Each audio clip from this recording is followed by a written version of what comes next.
Hey y'all! Beating Pokemon Red using only one seal was a real blubberknot. But this week is going to be a little bit different. I'm going to try to beat Pokemon Crystal using only one Yanma. As usual, the rules are I can only use Yanma in battle, and I can't use any trainer items in battle.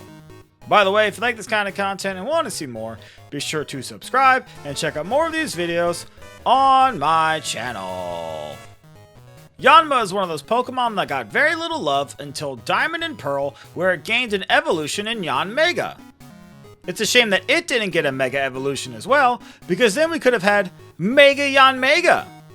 In this game though, Yanma is a Dragonfly Pokemon that is Bug and Flying type, yet it doesn't get any Bug moves and it only has a single Flying move, which they only gave it in Crystal. Well, good news for me, but bad news for any poor child that tried to raise one of these in the early 2000s before easy internet access could have showed them that the moveset was not worth it. Hey, the moveset might be lackluster, but at least the stats aren't halfway bad.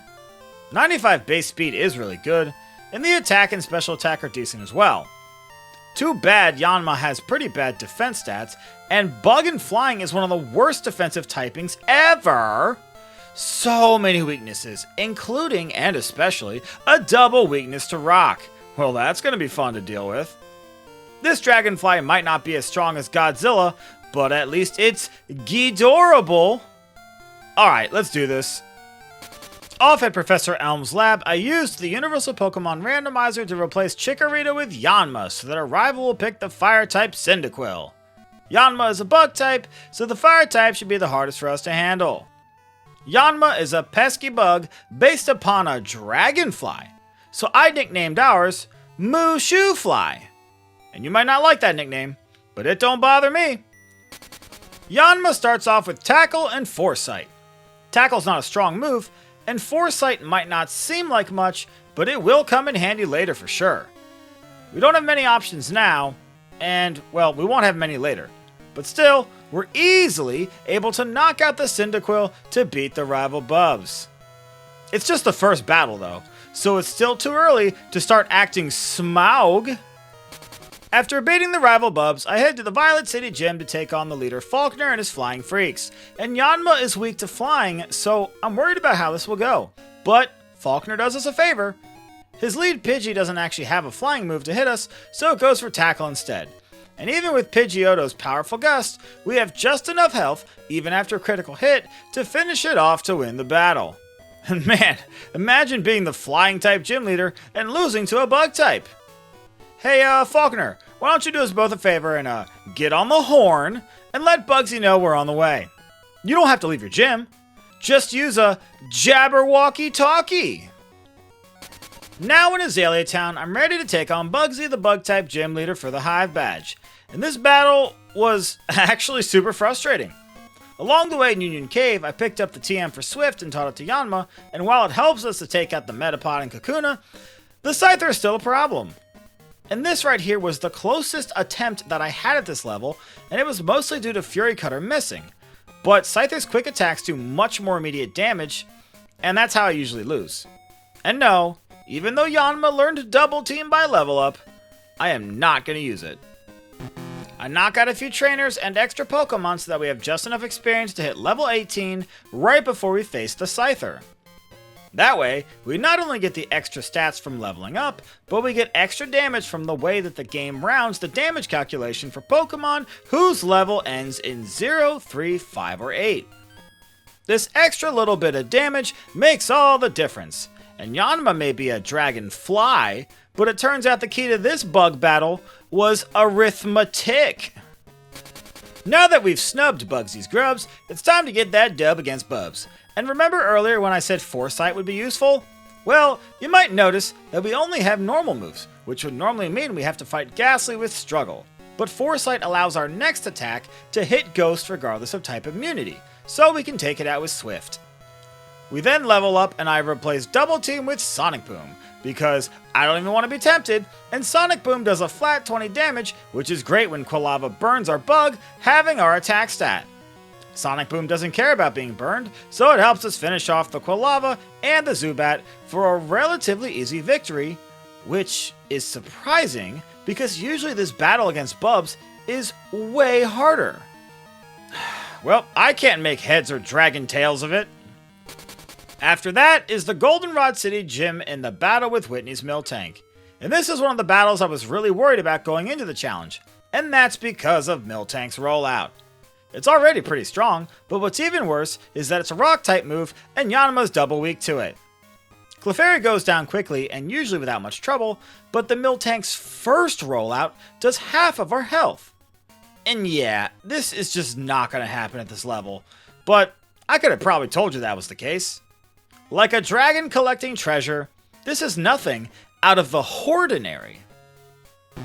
I get Yanma up to level 30, and along the way we have learned the move Detect, and I've taught the move Return. Detect is a move that protects the user from the opponent's attack, but the chance to fail increases with each consecutive use. Still, all we need to do is use Detect to interrupt Miltank's rollout chain to prevent it from ever building in power.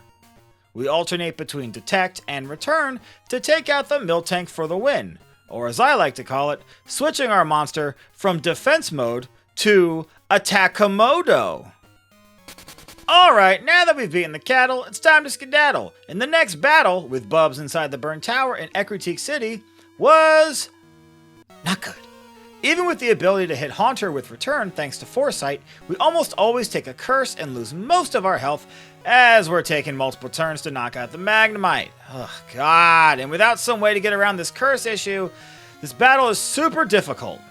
So, like a dragon's tongue, it looks like we've hit a fork in the road.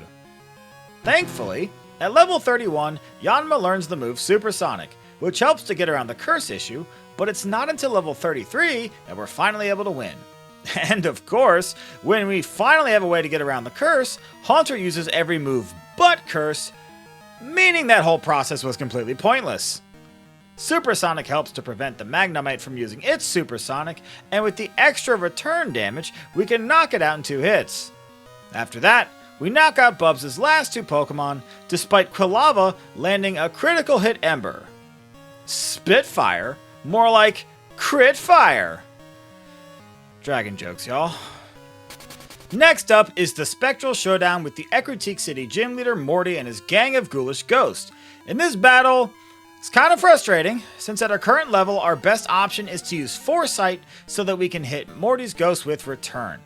But each return requires a prerequisite Foresight, so this is a lot like using Dig, except unlike Dig, Yanma is not invulnerable during the process. And this means we're open to being put to sleep and then being completely unable to do anything while we get knocked out. Great. And it took me forever to even get this far, but, I mean, I couldn't care toothless. So this battle becomes a lot easier as soon as Yanma hits level 37 and gains the Move Wing attack. It is our best and only flying type move, but fortunately, Morty's ghosts aren't immune to it. In this attempt that you're seeing, I waste a bunch of time unnecessarily trying to land a Supersonic on Morty's Gengar because I was worried about being put to sleep by hypnosis and then rocked the Dream Leader because that's exactly what happened about 14 friggin' times. But in hindsight, I should have just attacked with Wing Attack and hoped for hypnosis to miss, like it did several times in this battle.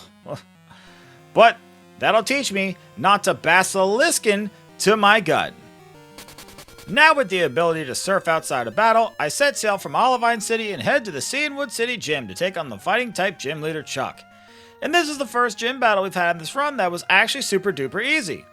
Yanma is a pretty high level, and we have Wing Attack, which is super effective against both of Chuck's chumps. And even though Poliwrath manages to survive and put us to sleep, we take but a single surf before waking up again. It's a good thing Yanma finally woke up so we could beat Chuck. After all, you know what they say, the early bird gets the worm. Next up is the Steel-type gym leader Jasmine. I wanted to try my hand at this one before taking on priced Ice-type gym leader, but in hindsight, that was a terrible idea. Despite her higher level and holding a paralyzed Cure Berry to heal off a single Thunder Wave, this is just not happening. Ugh, seriously, our strongest move is the resisted return, and Supersonic is only 55% accurate, so it's wildly unreliable. Plus, the Steelix has Rock Throw, which completely crushes our bug. I thought we could have handled it at this level, but I was totally wrong. Guess I really dropped the fireball on that one. After dispatching the Lake of Rage Team Rocket hideout portion of the game, I then headed to take on Price, the Ice-type gym leader in Mahogany Town, which is definitely something I should have done already. And this battle could have probably been much worse than how it went, but a few things did happen in our favor. The lead seal goes down in a single return, and while the Dugong survives, it does not get an attack drop with Aurora Beam. And we managed to successfully supersonic the Piloswine, which then hits itself in confusion. But then it breaks out of confusion, but then it misses a blizzard. And I have no idea how much damage that blizzard would have done, and I don't care enough to find out. After all, it'd be pretty embarrassing to lose to Price, and that would have shaken me straight to my foul core. Alright, back to Jasmine. Over in Olivine City once again, I head to take on the gym leader Jasmine in the hopes of defeating her Steel-type squad. And at level 44, we're barely strong enough to 2-hit KO the Magnemites with Return, so all we usually have to do is dodge at least one Thunder Wave in order to make it to the Steelix with full health. And believe me, we need it too, because Rock Throw is a 2-hit KO on Yanma. We're gonna need Supersonic to make this work, and while it requires a lot of luck, it's still our best bet to tip the dragon's scales in our favor. I get Yanma up to level 50, at which point we are guaranteed to survive 2 Rock Throws, which might not sound like much, but it greatly increases our chances of winning. Now when we get to the Steelix, we can confuse it with Supersonic, and hopefully it hits itself in confusion a few times while we lower its defense with Screech. This not only increases the damage Steelix takes from confusion, but also makes Return do some decent damage to the Pokemon with the highest defense stat in the game, mind you. Pretty impressive for a Dragonfly, but that's just my 2 Maleficents on the matter. With 7 gym badges in hand, we now have to take on the rival Bubs in the basement underground during the Team Rocket Radio Tower anime arc. And this time around, Bubs leads off with Golbat, which can hit us hard with Wing Attack, so I like to confuse it to prevent Yanma from taking damage while giving the necessary chip damage for Return to knock it out. I do the same thing to the Magnemite to try to prevent it from paralyzing us with Thunder Wave. And after those 2 idiots get knocked out, this battle is a walk in the park, and the rest of Bubs' Pokemon all go down in a single hit. And this might be a pick a low blow, but Yanma was dragging balls across Bub's forehead in that battle. Having slid through Ice Path and making it to Blackthorn City, it's now time for the final Johto gym leader, Claire the Dragon-type trainer. And this battle was surprisingly easy, especially when you consider how it usually goes. Return is a 1-hit KO on each of Claire's Dragonaires, and it turns out it's a 2-hit KO on the Kingdra. So, unless Kingdra goes for Smokescreen and we miss a million bajillion moves, there's really no way to lose this battle at our level. We win this one super easy, or as I like to call it, a total piece of Drake. Before we reach the Elite Four, we had to take on the rival Bubs one more time in Victory Road.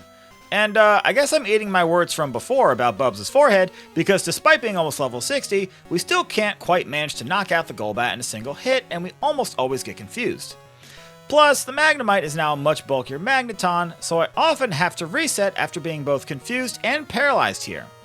And I have to save my last Paralyzed Cure Berry for the battle with Lance, so it's not going to help me here, and I end up resetting a lot until I finally make it past the Magneton. Well, at which point, like before, Yanma then swept the rest of Bubs' team without much trouble at all. And let that be a lesson to you, Yanma, to not let success get to your head. After all, this is no time to slack off, and at the end of the day, you've got to wyvern your keep around here. And we finally made it to the Pokemon League, so here are the stats and moves. Return is still our best attack, so I have Yanma holding the Pink Bow to boost its power by 10%. We still don't really have a great way to hit Rock or Steel types, but the combination of Supersonic and Screech is kinda nice, sort of like a pseudo Swagger, without the downside of boosting the opponent's attack. Hey, that'd be a fun stage name for like a mediocre rapper. Pseudo Swagenfly. Up first is the Psychic-type Elite Four member Will. His team is full of Psychic-type Pokemon which are weak to Bug. Too bad we don't have a Bug move. Thanks, Game Freak. Return is not quite strong enough to 1-hit KO Will Xatu, but as long as we don't get confused, we're fine. His Jinx is frail as all nuts, and he has another Xatu, but honestly, the hardest Pokemon to take down is the Slowbro. I use Supersonic and Screech to whittle down its health, and once it goes down, Wing Attack makes quick work of Will's Exeggutor. Was this battle Japanesey? Ryu know it! Because that's the Japanese word for dragon. Next up is Koga, the Poison and Bug type Elite Four member. This battle was a real problemo, bucko. Wing Attack is super nice to hit his Bug type Pokemon for super effective damage, but after knocking out the Ariados, the Crobat comes out and starts boosting its evasion with Double Team. And this quickly becomes a problem when we start missing our moves. And gee, I wonder how this will go if we just don't miss our moves. Well, I guess that's what I get for trying to have a good time. I guess I was getting a little high and mighty after beating Will. That'll teach my Dragonfly to act like a snout-nosed brat. Several tries later, the Crobat sets up a double team, but this time we don't miss our moves, and the bat goes splat. Venomoth goes down in a single Wing Attack, and when the Forretress comes out, Wing Attack is a 3-hit KO, but I Supersonic to try to avoid knocking it low enough that Koga will think to use Explosion. Muck tries to pull the same crap as Crobat with Minimize, but Yanma's finally got a new prescription for those compound eyes, and we finally land a winning blow. Like a dragon breath of fresh air. Next up is the Fighting type Elite Four member Bruno. Yanma is a Flying type with Wing Attack, and I'm certain to smash his Fighting types, but there's one single snag in the knitting needles. Machamp has Rock Slide, so if it survives Wing Attack, it can really hurt us, but that's not even really the issue. Surprisingly, I'm most worried about the Onix, because it also has Rock Slide, but more dangerously, it resists both of our attacks. The rest of Bruno's Pokemon go down easily, and the Machamp even goes down in a single Wing Attack, but I have to pull Confusion shenanigans on the Onix.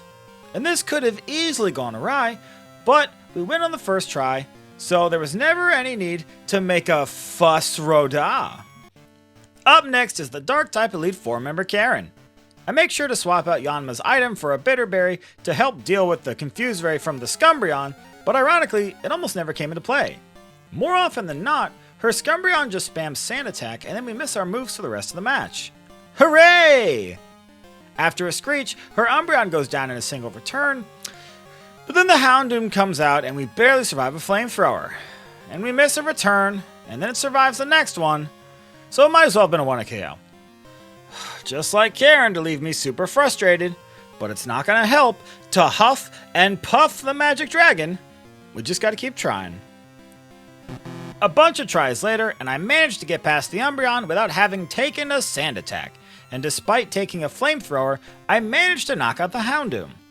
After that, we take a Curse from her Gengar, which would normally be a big problem, but Yanma is able to take out the last of Karen's other Pokemon in a single hit each, meaning we never take any extra Curse damage, and we manage to win on very low health. And I'm glad to be done with Karen now, because believe me, I don't need any more high drama in my life. Man, this video's been just full of tongue twisters for me. Now it's time for the champion battle with the last member, Lance the Dragon Master. Okay, strap yourselves in here, people.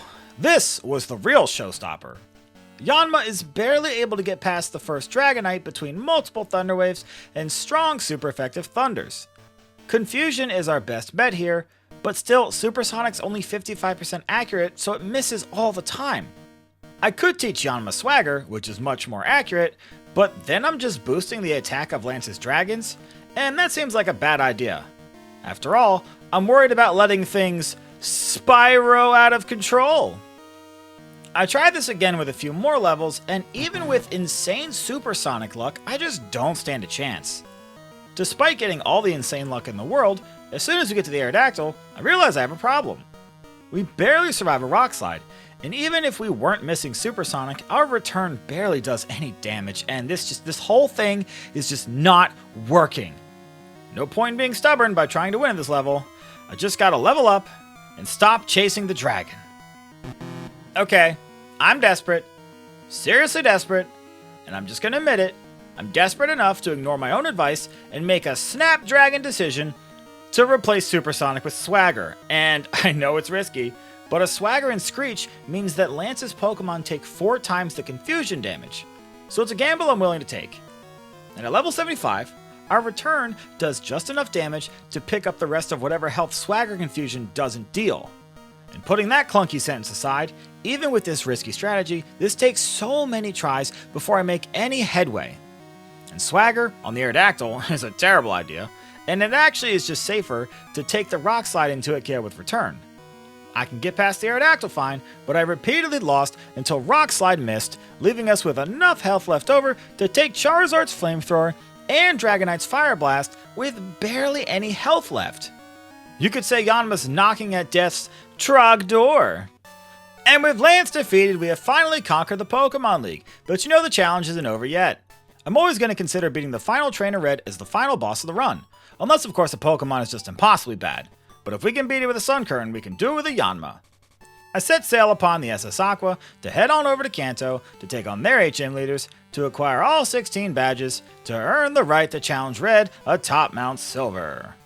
And I got through most of the Kanto gym leaders without much trouble, so now it's time to take on the final Kanto gym leader, Blue. And since I don't do much damage to the Arcanine, which can decimate us with Flamethrower, I try to pull the same cheeky strategy that I used with Delibird. I give Yanma the Bitter Berry to hold and then repeatedly Swagger the Pidgeot, hoping it would use Mirror Move. The Mirror Move reflecting Swagger back at us would boost our attack by 2 stages, while the Bitter Berry would heal our Confusion. But the Pidgeot never goes for it, and it gets knocked out to Confusion instead. Rhydon comes out and we want to KO with Giga Drain, and after that, it's the Arcanine, and I can't go for Swagger, since Flamethrower does most of our health, and a +2 Extreme Speed afterwards would finish us off. Gyarados, thankfully, misses a Hyper Beam, and we take it out in 2 returns. Exeggutor barely survives a Wing Attack, but Egg Bomb doesn't do much damage, and we take it down after Blue blasts a few full restores. And finally, it's the Alakazam, which we outspeed and knock out in a single hit thanks to its low defense. You could say Alakazam is Leviathan-skinned? Umami! With all 16 badges in hand, it's time to take on the final Trainer Red atop Mount Silver. And it probably goes without saying that this is the other battle that I was really worried about going into the challenge. Red has got both a Charizard and a Blastoise that can do super effective damage to Yanma. Alright, let's just see how it goes. Pikachu goes down in a single return, and then right away, the Charizard gets sent out, and it seeks fiery revenge for its fallen rodent comrade. Charizard is only a 2-hit KO with return, with 2 turns of Swagger Confusion damage, and most of the time, we take a huge Flamethrower for most of our health. Even if I make it past the Charizard, I don't have enough health to bear Blastoise's Blizzards before knocking it out, so more often than not, the Charizard cooks our Dragonfly like a fine cut of beef. Or as I like to call it, a filet mignon. Alright, after getting Yanma to level 88, we finally managed to get past the Blastoise for the first time. And how did I manage to power up Yanma so much? I'll tell you. Good old-fashioned exercise. You know, like lunges and dragons. Pikachu, as always, is a 1-hit KO, and I managed to get past the Charizard without taking any damage. Blastoise snaps out of Confusion pretty early, but instead of Blizzard, it goes for Rain Dance this time. Alright, party!